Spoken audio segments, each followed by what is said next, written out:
I had a Cobra meeting this morning, which was an opportunity that I took to thank the police for their work over the last few days, to express my support for the police officers who have been injured and the communities impacted by this mindless thuggery. There are a number of actions that came out of the meeting. The first is we will have a standing army of specialist officers, public duty officers, so that we'll have enough officers to deal with this where we need them. The second is we'll ramp up criminal justice. There have already been hundreds of arrests. Some have appeared in court this morning. I've asked for early consideration of the earliest naming and identification of those involved in the process, who will feel the full force of the law. And thirdly, I've been absolutely clear that the criminal law applies online as well as offline, and I'm assured that that's the approach that is being taken.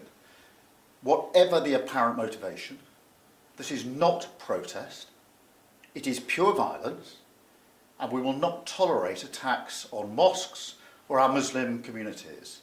So the full force of the law will be visited on all those who are identified as having taken part in these activities. Prime Minister, how quickly can this army of specialist officers you've just told us about bring these violent protests to an end? And where people are apprehended, do we have the courts to process them or the prison cells to put them in? In relation to the police, I'm absolutely clear that we will have the officers we need where we need them to deal with this disorder. And that is why the standing army has been set up, specialist officers ready to be deployed to support communities. On the question of prisons, firstly, we're monitoring it on a daily basis. I'm appalled that we've been put in this position by the previous government. That is even a discussion, it's even a question that you have to ask me. But we will make this work and ensure that we've got the places that are needed to bring the perpetrators swiftly to justice. So on both those fronts, I'm confident that we can absolutely make sure that those engaged in this activity do feel the full force of the law. Some MPs have said that a recall of Parliament is necessary. Is that something you're considering? Look, my focus is on ensuring that we've got the right people carrying out their duties to ensure that our streets are safe.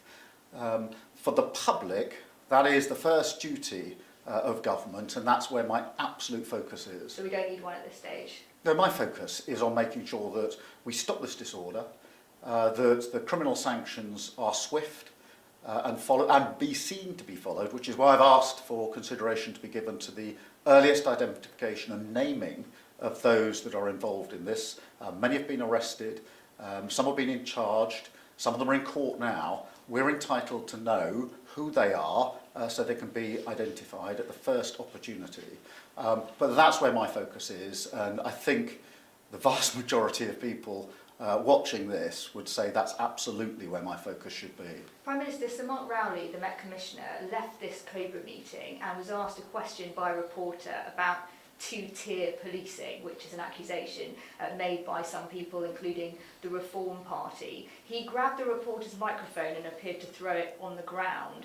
Is that an appropriate reaction, and what do you say to these accusations about two-tier policing? There's no two-tier policing. There is policing without fear or favour, exactly as it should be, exactly what I would expect and require. So that is a non-issue. The focus here is not on the apparent motivation of anybody involved in this. This is not protest. This is violence. It's violence on our streets being inflicted and targeted on communities, and we're not going to tolerate that in this country. Can I finally ask you about online? You mentioned that in your Cobra meeting. Should social media companies allow figures like Tommy Robinson, like Andrew Tate, to be on their platforms?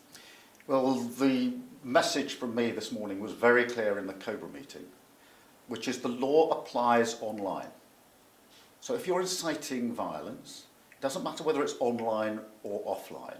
And therefore, I expect, just as in relation to those that are directly participating on the streets, for there to be arrests and charging and prosecution. Equally, anyone who has been found to have committed a criminal offence online can expect the same response. Thank you very much. Thank you.